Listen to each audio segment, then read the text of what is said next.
Hey y'all, I'm so happy to be here. In case you missed it, my name is Tori Peters. Here's a little bit about me. I'm a 21-year-old best-selling author and speaker. I wrote a book called The Power of Words for Teens a few years ago. I was also homeschooled from kindergarten until I graduated high school. Being homeschooled gave me a unique perspective of being able to notice the difference in how teenagers speak versus myself and the teens that I usually hung out with. Oftentimes, teens have a very negative way of speaking to each other as well as others, and it hurts everyone around them, including themselves. I wrote my first book because I saw this and wanted to do something to help change that. That was about 3 years ago. Now I'm working on my second book, which will be called The Secret Power of Words, which is going to be aimed at everyone, not just teens. And I dive a bit deeper into the new knowledge that I've learned since my first book, as well as some success tips and more in that book. But that's enough about me. Let's hop right into the topic for today, which is, of course, the power of your words. So, everyone knows the old nursery rhyme, so we're going to play a game. This is called Finish My Sentence. I promise it'll be super easy. So, sticks and stones may break my bones, but that's right, words will never hurt me. But let's be real here. That's one of the biggest lies ever. Sticks and stones hurt as well as words. Words actually hurt a lot. Merriam-Webster defines word as a speech sound or series of speech sounds that symbolize and communicates a meaning. Try saying that 5 times fast. We can all remember a time when someone said something to us that hurt. Maybe it was 3 days ago, or maybe it was 3 years ago. Either way, you probably remember exactly what they said to you. Words hurt because they have meaning. They carry weight. It doesn't matter how young you are or how old you are. It's true for everyone. Words without meaning don't exist. Words are all around us all the time. You read them, speak them, even think them constantly. They're everywhere, yet most people rarely stop to think about them. How often do you actually listen to the words that are playing on that song on the radio? Or do you really pay attention to the words that your friends put on social media? How about just the simple things you say to your kids or spouse when you're mad? For some people, this stuff seems like a no-brainer, probably most of you. But for others, this is going to be a bit of a wake-up call because the things you let in will come out. If the things you are letting into your life aren't positive, they'll usually make their second appearance at very inconvenient times. Your words are incredibly powerful. As Stanley said, with great power comes great responsibility. Your words have the power to either bring hope or hurt. You can either lift people up or tear them down. That's up to you. We often treat our words like bouncy balls. If a bouncy ball hits you, it might be a bit of a surprise, but it probably won't hurt much. When, in reality, your words are more like bowling balls. Getting hit by one of those is definitely going to leave a mark. That's why it's important to be careful the words that you throw around, especially for parents. As every parent knows, it's your job to teach your kids things like how to speak, manners, and so much more, especially if you're a homeschool mom.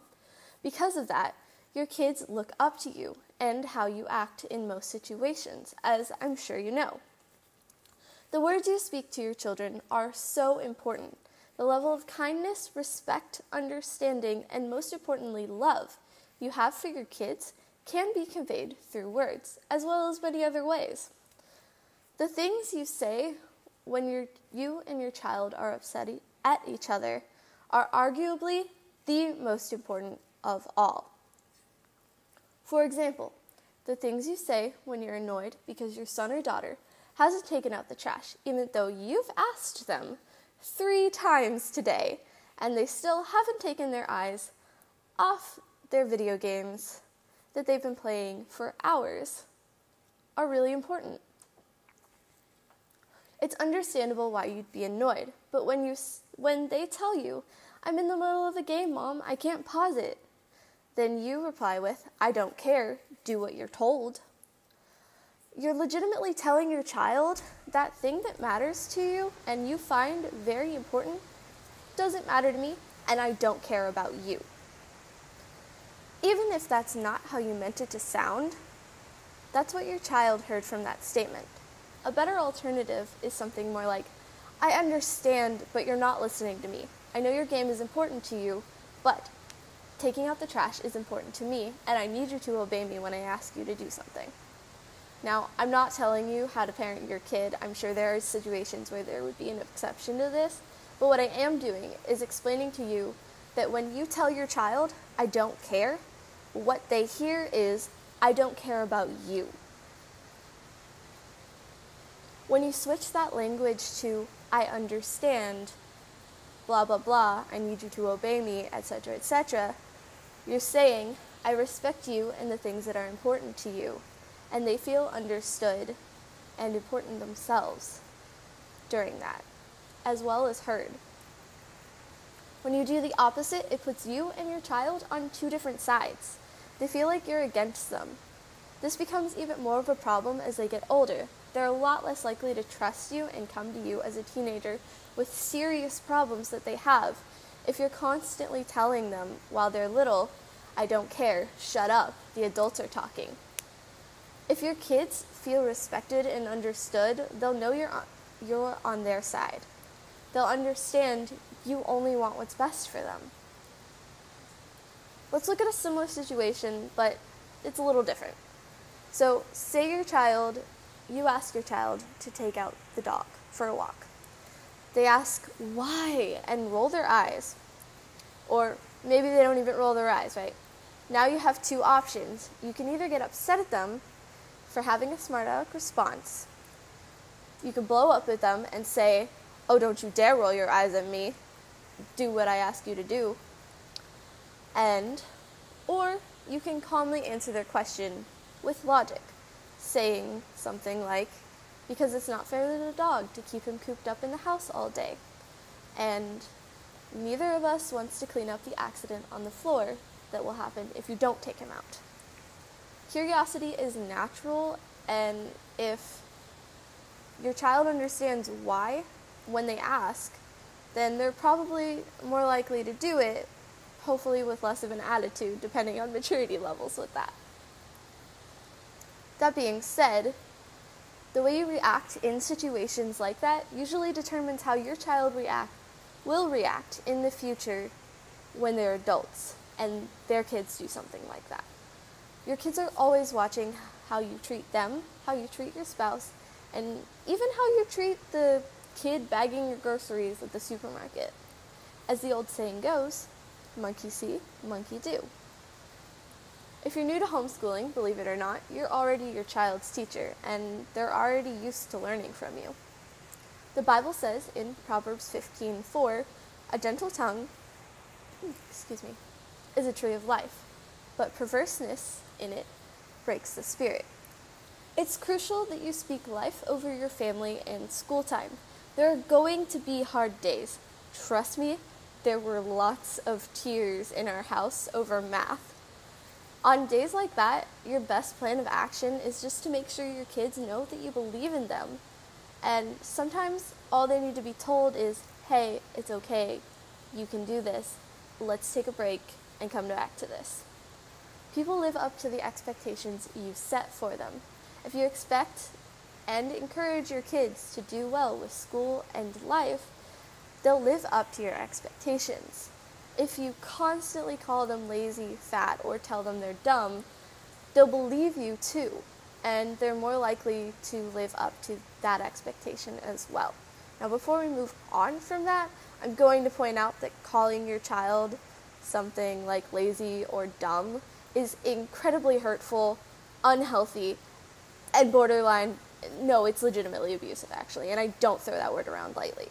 So that needs to be said in preface to my example here. So If you're encouraging and supporting your child and their dreams, that's your job. That's what you're supposed to do, and your children will live up to those expectations. There are loving ways to help your kid if they're in an unhealthy situation, but going around calling them lazy, fat, or dumb is definitely not the way to go about that.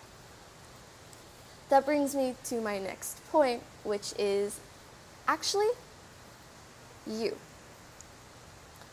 The words you say to yourself are arguably the most important of all.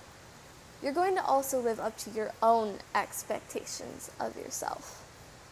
So you're the only person that has to live with yourself 24/7. If you need to lock yourself in a bathroom with a glass of wine and chocolate and a bubble bath after the kids are in bed, you can't lock your brain out in the hallway with the dog after or during it. The things you say to yourself when no one is around are either going to push you forward or hold you back from your true potential. You're going to need confidence to homeschool, just like with anything else that you try. But this part isn't just about homeschooling. This particular part of my speech is about how you talk to yourself in every situation. What you think when you look in a mirror, how you feel when someone else pulls out a camera, the sort of things that you say to yourself when you've very clearly messed up something. Being kind to yourself is just as important as being kind to others. You're only human too. Sometimes life throws one bad thing at you after another, and that really can't be helped. But how you decide to respond to it can be, and that's up to you. You get to decide if you feel attractive. You get to decide if you feel like you're worthy of love and affection. You get to decide to speak life and hope into your world, even when it feels like it's completely falling down around you.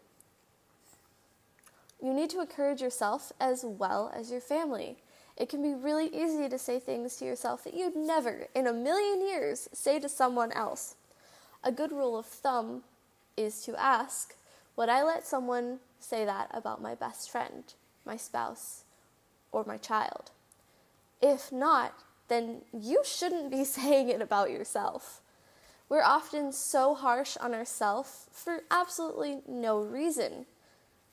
Ask yourself these questions. Are you trying? Are you doing the best you can? Then why are you beating yourself up over it? You're only human.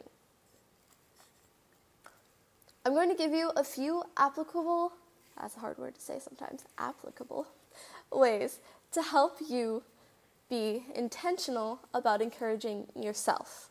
So, number 1, if you want to write this down, you need to know how negative you are when it comes to yourself. So for the rest of the day, today and tomorrow actually, I'm going to challenge you to find a notebook, turn to a new page, and on that page, make a tally mark every single time you say something negative or insecure about yourself or your abilities. This is to help you know exactly where you are when it comes to believing in yourself. All right, I'm going to give you a few seconds to write that one down. Start that page, whatever you want to do. Cool. Okay, now, number 2. The second challenge I have for you is to come up with 5 daily affirmations to write down every single morning. You can do this during breakfast or before you get out of bed, or really any time, just make sure that it's during the morning. All right, so either way, I want you to do this at the start of your day. They should be things that you need to hear, like, I can face anything today holds, or something as simple as, I feel beautiful, loved, and energetic. So let's be honest, we all need some more energy some days. I want you to do this for a week, and then continue it. And the last challenge I have for you is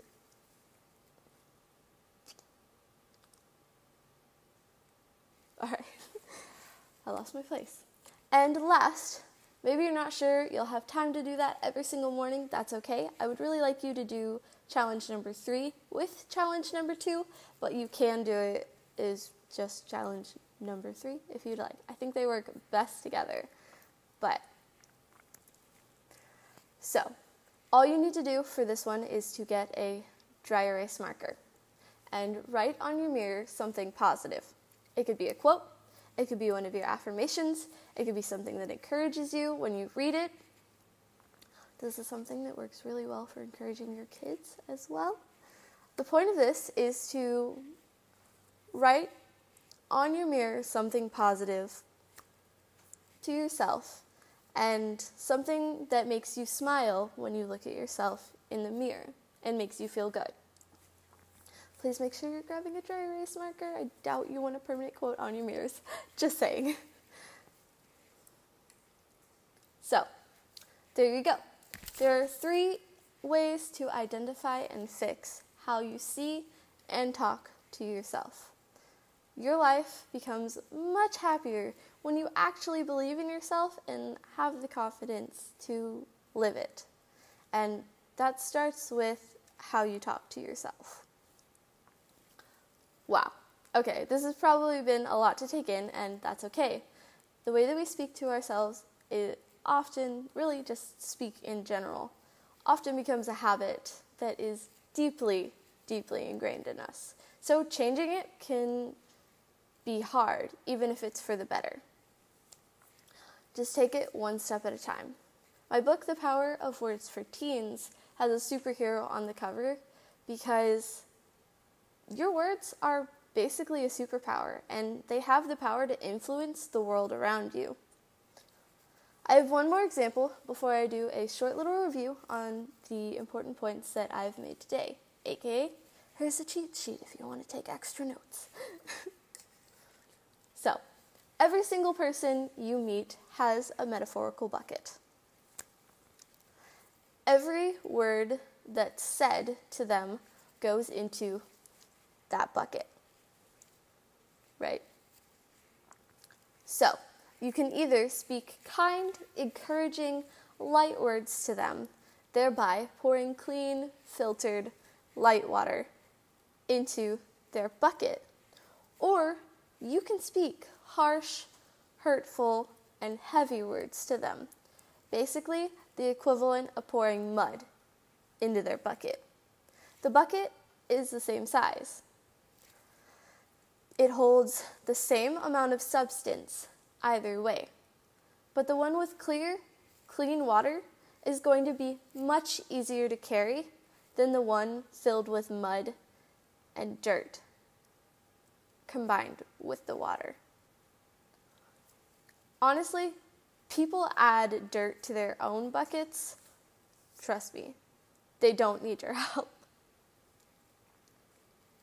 And you never really know what someone is going through that day, what could be happening in their life. So it's really important to make sure that the words you're pouring into their bucket are kind and uplifting.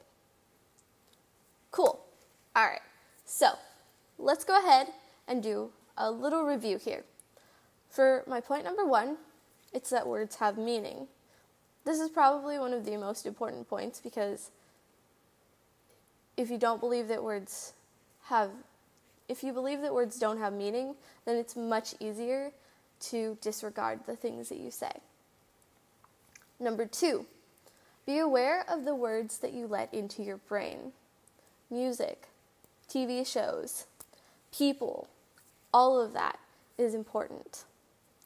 Number 3, words hit like bowling balls, not bouncy balls.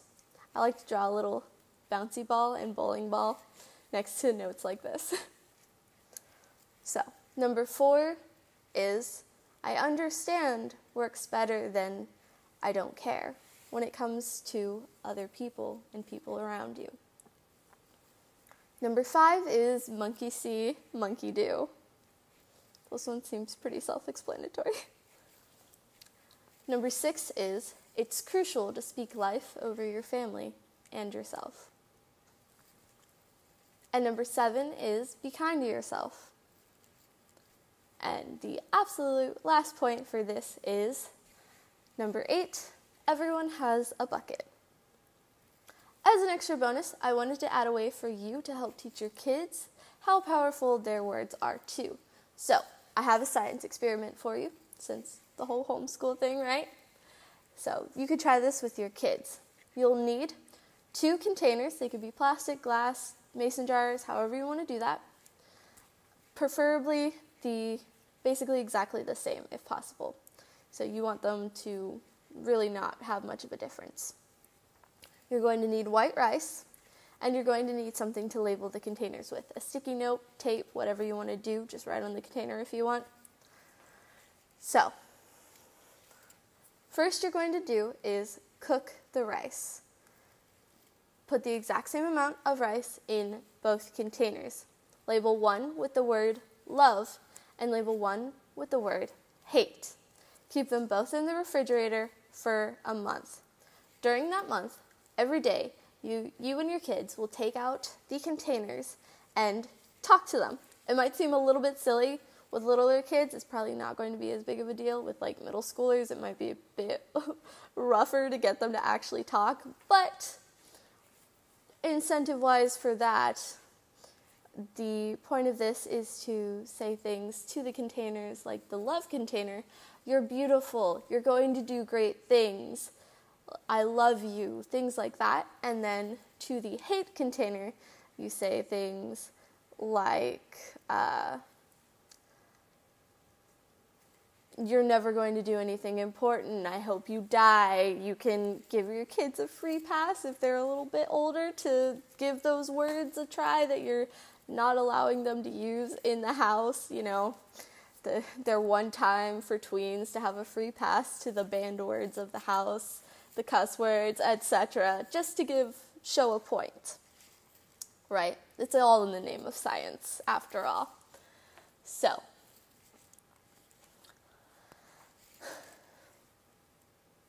now, as you're starting that project, the point of it is to show what's going to happen at the end, the way that your words and interact with like physical world around you, as well as the people around you. So you want to ask your kids questions like, do they think the rice will change with the different words that you say to them? Which rice do they think will have more mold? Do they think there will be a difference? Things like that. And at the end of the month, you'll pull them out and look at which one has mold, which one doesn't. Are they the same? Is there any difference whatsoever? And so, by the end of it, the one that says love should have little to no mold. It's going to be a month in your fridge, though. And the other one that says hate should have a lot of mold and decay, and you probably honestly won't want to open the container because of how much there actually will be in it. Now, if you try this experiment, let me know by tagging me with a picture of you and your rice jars or containers, because I would really like to see it and see and hear about your results. You can tag me on Facebook at Tori Peters on my Facebook page. You can go like that right now so that you have it later. Or you can find me on Instagram at Tori Peters Artist. So, I also have a blog if you'd like to kind of keep up with me and where I'm at and sort of my life. As well as if you'd like a copy of my book, there is a link on my website /blog. That's toripeters.com. And you'll also, if you'd like to get on the list for my pre-order for when it comes out for my new book, you can send me a Facebook message or an Instagram message, and I would love to add you to the list. I just need your email for that. So, I hope you guys have a lovely day, learn a ton from this conference. I'm so glad I got to sit here and speak to you, and yeah, have a lovely day.